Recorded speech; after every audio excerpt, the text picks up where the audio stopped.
வீரத்தின் விளைநிலம்.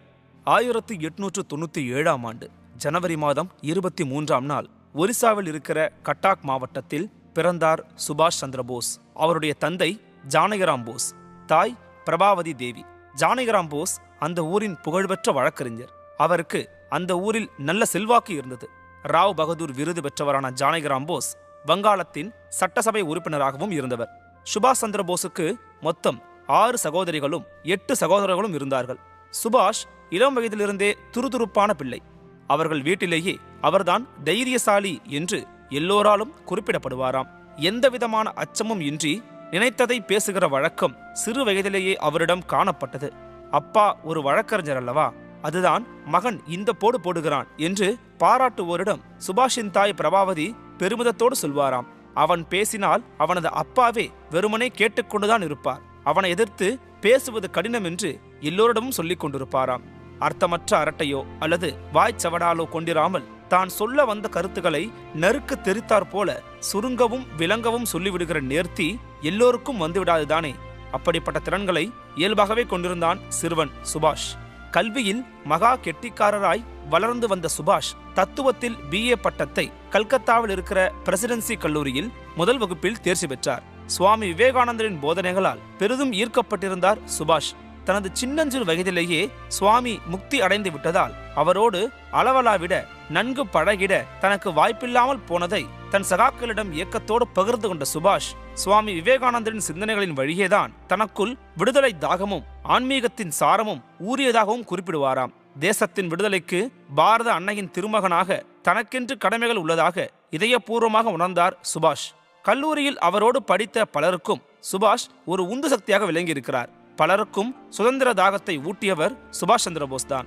EF ஓட்டேன் என்கிற வெள்ளைக்கார பேராசிரியரை ஒரு முரண்பாட்டின் போது பேசி பயனில்லை என்று அடித்தே விட்டார் சுபாஷ்.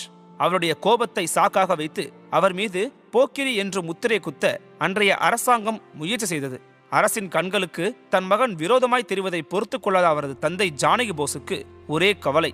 இருக்காதா என்ன, பல குழந்தைகளுக்கு நடுவே இவன்தான் தன் பெயரை காப்பான் என்று சிறு வயதிலிருந்தே நம்பிக்கொண்டிருந்த நிலைமையில் இவன் என்னடாவென்றால் ஆங்கிலேயர்களை எதிர்த்து பேசுவதை வழக்கமாக கொண்டிருக்கிறான். போதாதென்றால் வெள்ளைக்காரரை, அதுவும் பேராசிரியரை போட்டு புரட்டி எடுக்கிறான். அரசாங்கம் என்ன கொஞ்சவா செய்யும்? தன் கனவுகள் களைவதை விரும்பாத ஜானகிராம் போஸ் ஒரே கல்லில் 2 மாங்காய் அடிக்க திட்டமிட்டார். சுபாஷ் சந்திர போஸ் சகவாசம் சரியில்லாததால் தான் சுதந்திர வேட்கை என்று பிதற்றுவதாகவும் சூழலை மாற்றினால் சரியாக விடுவார் என்றும் நம்பிய ஜானகிராம் போஸ் அப்போது லண்டன் மாநகரத்தில் நடைபெறும் இந்திய ஆட்சிப்பணி தேர்வை ICSஐ எழுதி வருமாறு சுபாஷ் சந்திர போஸை லண்டனுக்கு அனுப்பி வைத்தார். ஆங்கில பாடத்தில் முதல் இடத்தை பெற்ற போஸ் மொத்தத்தில் 4வது ரேங்க் எடுத்து அந்த தேர்வில் வெற்றி பெற்றார். நினைத்தது நடந்துவிட்டதை எண்ணி பெருமிதம் பூத்தார் தந்தை ஜானகி போஸ். அவரது சந்தோஷம் நெடுங்காலம் நீடிக்கவில்லை. சுபாஷ் சந்திர போஸ் மனதில் இந்திய விடுதலை இயக்கத்தில் சேர்ந்தாக வேண்டும் என்கிற வேட்கை வலுப்பெறவே 1921ஆம் ஆண்டு ஏப்ரல் மாதம் தன் பதவியை ராஜினாமா செய்துவிட்டு லண்டனில் இருந்து இந்தியா திரும்பினார். அந்த ஆண்டு டிசம்பர் மாதம் சுபாஷ் சந்திர போஸ் வேல்ஸ் இளவரசரின் இந்திய வருகைக்கு எதிராக பெரும் கிளர்ச்சியினை திட்டமிட்ட குற்றத்திற்காக கைது செய்யப்பட்டு சிறையில் அடைக்கப்பட்டார். ஆஸ்திரிய நாட்டை பிறப்பிடமாக கொண்ட எமிலி ஷென்கியை சந்தித்த சுபாஷ் சந்திர போஸுக்கு அவரோடு காதல் மலர்ந்தது. இருவரும் இந்து முறைப்படி 1937ஆம் ஆண்டு திருமணம் செய்து கொண்டார்கள். எமிலிக்கும் அவருக்கும் 1942ஆம் ஆண்டு அனிட்டா என்கிற மகள் பிறந்தாள்.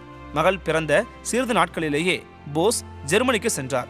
1943இல் மறுபடியும் இந்தியா திரும்பினார். ஆரம்பத்தில் சுபாஷ் சந்திர போஸ் கல்கத்தாவில் சித்ரஞ்சன் தாஸின் தலைமை ஏற்று காங்கிரஸ் கட்சியில் இணைந்து கொண்டார். 1922ஆம் ஆண்டு மோதிலால் நேருவோடு காங்கிரஸ் கட்சியிலிருந்து விலகிய சித்ரஞ்சன் தாஸ் ஸ்வராஜ் கட்சியை தொடங்கினார். சித்ரஞ்சனை தன் அரசியல் குருவாக மனதில் ஏற்றுக்கொண்ட சுபாஷ் சந்திர போஸ் அவருடைய அரசியல் நடவடிக்கைகள் எல்லாவற்றிலும் பக்கத் துணையாக நின்றார். இளைஞர்கள், மாணவர்கள் மற்றும் தொழிலாளிகள் அனைவரையும் விடுதலை வேட்கையின் பால் ஈர்த்ததில் சுபாஷ் சந்திர போஸின் பங்கு அளப்பரியது. பாரதத்தை ஒரு விடுதலை பெற்ற ஜனநாயக குடியரசு நாடாக காண வேண்டும் என்பதை எல்லோர் மனதிலும் விதைத்தார். 1928ஆம் ஆண்டு கவுஹாத்தி மாநாட்டின் போது பழைய மற்றும் புதிய காங்கிரசு உறுப்பினர்களிடையே கருத்து வேற்றுமை ஏற்பட்டது.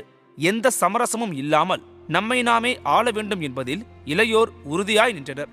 படிப்படியான சுதந்திரத்தை அடையலாம் என்பது மூத்தவர்களின் கருத்தாக இருந்தது. இதுவே காந்திக்கும் சுபாஷுக்குமான முரணாக வளர்ச்சி அடைந்தது. சுபாஷின் தீவிரமும் காந்தியின் மென்மையும் ஒத்தே போகவில்லை. 1939ஆம் ஆண்டு கட்சியிலிருந்து விலகிய சுபாஷ் அதே வருடம் ஃபார்வர்டு பிளாக் கட்சியை துவங்கினார். வெள்ளையர்களின் அதிகாரத்தையும் ஆட்சியையும் எதிர்த்தாரே தவிர சுபாஷ் கண்மூடித்தனமான இனவெறி கொண்டிருக்கவில்லை. உதாரணமாக, தன் கருத்துக்களை வெளிப்படுத்தும் போதெல்லாம் சுபாஷ் வெள்ளையர்களின் கட்டுத்திட்டமான வாழ்க்கை முறையை சிலாகிக்கவே செய்தார். பிரிட்டிஷ் தொழிலாளர் கட்சியின் தலைவர்கள் மற்றும் அரசியல் நோக்கர்கள் Clement Attlee, Harold Laski, JBS Haldane, Arthur Greenwood மற்றும் சர் ஸ்டாஃபோர்டு கிரிப்ஸ் ஆகியோருடனான சந்திப்புகளின் போதெல்லாம் இந்திய விடுதலைக்கான சாத்தியங்களை பற்றி ஆலோசிக்க தவறவில்லை. INAவின் தொடக்கம். சுபாஷ் சந்திர போஸ் அவர்கள் காங்கிரஸ் இயக்கமானது தீவிரமான 2ஆம் உலகப் போரின் போது ஆங்கில அரசினை ஆதரித்த போக்கினை எதிர்த்தார். இந்தியர்களின் சக்தியை உலகத்துக்கு எடுத்துக்காட்ட இது ஒரு நல்ல சந்தர்ப்பம் என்பதை போஸ் உணர்ந்திருந்தார். இராணுவ நடவடிக்கை ஒன்றே விடுதலை அடைவதற்கான எளிய மற்றும் விரைவான வழி என்பதை நிரூபிக்க இந்த போரை ஒரு நல்ல சந்தர்ப்பமாக கருதிய போஸ் நாட்டு மக்களை பார்த்து தன் அறைகூவலை வெளியிட்டார். உங்கள் இரத்தத்தை எனக்கு தாருங்கள், சுதந்திரத்தை நான் தருகிறேன் என்று முழங்கினார். அவருடைய அழைப்புக்கு நாடு முழுவதிலிருந்தும் பெருத்த ஆதரவு கிடைக்கலாயிற்று. போஸ் வெள்ளை அரசால் கைது செய்யப்பட்டார். சிறையில் உண்ணாவிரதம் தொடங்கினார். அவருடைய போர்க்குணம் அறிந்த அரசு அவரை விடுவித்து வீட்டுக்காவலுக்கு மாற்றியது. 1941ஆம் ஆண்டு ஜனவரியில் சாதுரியமாக அரசின் பிடியிலிருந்து தப்பிய போஸ் யாரும் அறியா வண்ணம் பெஷாவர் வழியாக மாற்றுப்பாதையில் பெர்லின் நகரம் சென்றடைந்தார். அவரது எல்லா முயற்சிகளுக்கும் தங்கள் பூரண ஆதரவை அளிப்பதாக ஜெர்மானியர்கள் உறுதியளித்தார்கள். அதே போன்ற நல்ல ஆதரவை அவர் ஜப்பானிடமிருந்தும் பெற்றார். சிங்கப்பூர் மற்றும் தென்கிழக்காசிய பகுதிகளிலிருந்து திரட்டப்பட்ட 40,000 வீரர்கள் கொண்ட பெரும்படை தயாரானது. போஸ் அதற்கு இந்திய தேசிய இராணுவம் என்று பெயர் சூட்டினார். அந்தமான் நிக்கோபார் தீவுகள் பிரிட்டிஷ் கட்டுப்பாட்டில் இருந்து INA வசம் வந்தது. அவற்றுக்கு ஷாஹித் மற்றும் ஸ்வராஜ் தீவுகள் என்று மறுபெயர் சூட்டிய போஸ் அந்த பிரதேசங்களை ஆசாத் ஹிந்த் அரசாங்கம் என்று அறிவித்தார். முன்னதாக ஆசாத் ஹிந்த் ரேடியோ சேவை 1942ஆம் ஆண்டு துவங்கப்பட்டது. ஆங்கிலம், இந்தி, வங்காளம், தமிழ், தெலுங்கு, பாஷ்தோ ஆகிய மொழிகளில் அந்த ரேடியோவின் சேவைகள் வழங்கப்பட்டிருந்தன. இந்தியா மீதான படையெடுப்பை பர்மா வழியாக நிகழ்த்துவதை திட்டமிட்டு செயலாற்றத் தொடங்கினார் போஸ். ஆகஸ்ட் 17ஆம் நாள் 1945ஆம் ஆண்டன்று தைவானில் இரவு தங்கி முடித்து கிளம்பிய சிறிது நேரத்தில் அந்த விமானத்தின் மீது சைகோன் விமான நிலையத்திலிருந்து வீசப்பட்ட கி-21 கனரக குண்டு வெடித்ததில் போஸ் கடும் படுகாயங்களோடு மீட்கப்பட்டதாக தகவல்கள் கிடைத்தன. அடுத்த நாள் அவர் காலமானதாகவும் ஆகஸ்ட் 20ஆம் தேதி தைஹோக்கு தகன கூடத்தில் அவரது உடல் தகனம் செய்யப்பட்டதாகவும் சொல்லப்படுகிறது. அவருடைய சாம்பல் டோக்கியோ ரெங்ஜி புத்த கோயிலில் தூவப்பட்டதாகவும் தகவல்கள் கூறுகின்றன. சென்ற நூற்றாண்டின் இறுதி வரை, அதாவது சுபாஷ் சந்திர போஸ் 100வது பிறந்த தினம் வரைக்கும் கூட சுபாஷ் சந்திர போஸ் இறக்கவில்லை என்றும் எங்கோ அவர் தலைமறைவாக வாழ்ந்து கொண்டிருப்பதாகவும் இந்தியா மட்டுமின்றி ஆசிய நாடுகள் பலவற்றிலும் வசிக்கும் இந்தியர்கள் மற்றும் அவரது வம்சாவளியினர் பலரும் நம்பிக்கொண்டிருந்தனர். இந்த நம்பிக்கைக்கான காரணம் என்னவென்று பார்த்தால், நேதாஜி காயமுற்றதாகவோ அல்லது எரியூட்டப்பட்டதாகவோ எந்த புகைப்பட ஆதாரங்களும் கிடைக்காததால் அவருடைய நெருக்கமான சகாக்கள் தங்களது நாயகன் ஆங்கிலேய ஏகாதிபத்தியத்தின் கண்களில் மண்ணை தூவிவிட்டு எங்கோ தூரம் சென்று பதுங்கிக் கொண்டிருப்பதாகவும் வெகு சீக்கிரமாகவே அவர் வெளிப்பட்டு விட்ட இடத்திலிருந்து போர் புரிவார், தங்களை எல்லாம் வழி நடத்துவார் என்கிற அவர்களது நம்பிக்கையை இறுக பற்றி கொண்டார்கள். அந்த நம்பிக்கை மாபெரும் கதையாக மாறி இன்றளவும் கூட எங்கோ ஒரு இடத்தில் ஓடிக்கொண்டிருக்கிறது. போஸ் மறைந்தாலும் அவருடைய கனவு களையவில்லை.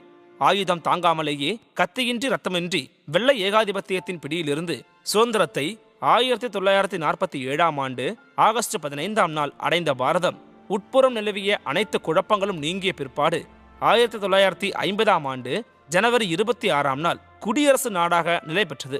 போஸ் என்ன ஆனார் என்பது வெறும் கேள்வியாகவோ அல்லது கதையாகவோ நின்றுவிடக்கூடாது என்பதில் பலரும் உறுதி காட்டினர். இந்திய அரசு எண்ணற்ற குழுக்களை அமைத்து போஸின் மரணம் பற்றிய ஆய்வுகளை மேற்கொண்டது. 1946ஆம் ஆண்டு ஃபிகஸ் ரிப்போர்ட், அதன் பிறகு 1956ஆம் ஆண்டு ஷானவாஸ் கமிட்டி ஆகியவற்றின் தீர்மானமான அறிக்கை போஸ் தைவானில் விமான விபத்தில் மாண்டதாக தெரிவித்தது. 1970ஆம் ஆண்டு கோஸ்லா கமிஷனும் முந்தைய விளக்கங்களையே உறுதிப்படுத்தின. ஆனால் 2006ஆம் ஆண்டு நீதியரசர் முகர்ஜி கமிஷன் தனது தெரிவிப்பில் போஸ் ஒன்றும் தைவான் விமான விபத்தில் மாளவில்லை என்றும் ரெங்கோஜி கோயிலில் தூவப்பட்டது அவருடைய அஸ்தி அல்ல என்றும் விளக்கம் கொடுத்தன. இதனால் ஏற்பட்ட குழப்பத்திற்கு விடையளிக்கிறார் போல 2016ஆம் ஆண்டு மீண்டும் வழங்கப்பட்ட அறிக்கையின்படி 1956ஆம் ஆண்டு டோக்கியோவில் உள்ள இந்திய தூதரகத்தின் வசம் ஜப்பானிய அரசு சமர்ப்பித்த அறிக்கையே உண்மை என்றும், சுபாஷ் சந்திர போஸ் தைவானில் ஆகஸ்ட் 18ஆம் நாள் 1945ஆம் ஆண்டு அன்று நிகழ்ந்த விமான விபத்தில் மாண்டதாகவும் உறுதிப்படுத்தியது. நேதாஜி சுபாஷ் சந்திர போஸின் மனைவி எமிலி தன் 86ஆம் வயதில் 1996ஆம் ஆண்டு ஜெர்மனியில் காலமானார். இவர்களது ஒரே மகளான அனிதா போஸ் ஆக்ஸ்பர்க் பல்கலைக்கழகத்தில் ஜெர்மனியில் பேராசிரியராக பணிபுரிந்து ஓய்வு பெற்றவர். அவரது கணவர் ஒரு பொருளாதார நிபுணர். அவர் பெயர் மார்டின் ஃப்தாப் என்பதாகும். இவர்களுக்கு 3 குழந்தைகள், பீட்டர் அருண், தாமஸ் கிருஷ்ணா மற்றும் மாயா கரீனா. அனைவரும் ஜெர்மனியில் வசித்து வருகிறார்கள். ஜெய்ஹிந்த் என்பது நேதாஜி தன்னை உருக்கி உச்சரித்த முழக்கம். இதுவே இந்தியாவின் தாரக மந்திரம். சுபாஷ் சந்திர போஸ் பாரத பெருங்கண்டம் சந்தித்த தலைசிறந்த போராளி. கல்கத்தாவில் இருக்கும் சர்வதேச விமான நிலையத்திற்கு நேதாஜி சுபாஷ் சந்திர போஸின் பெயர் சூட்டப்பட்டிருக்கிறது. சுபாஷ் சந்திர போஸ் இந்திய வீரத்தின் தலைமகன், சுதந்திர வேள்வியின் திருமகன். இன்றைக்கும் லட்சக்கணக்கான இந்தியர்கள் தங்கள் குழந்தைகளுக்கு சுபாஷ் என்றும் போஸ் என்றும் பெயரிட்டு மகிழ்கின்றனர்.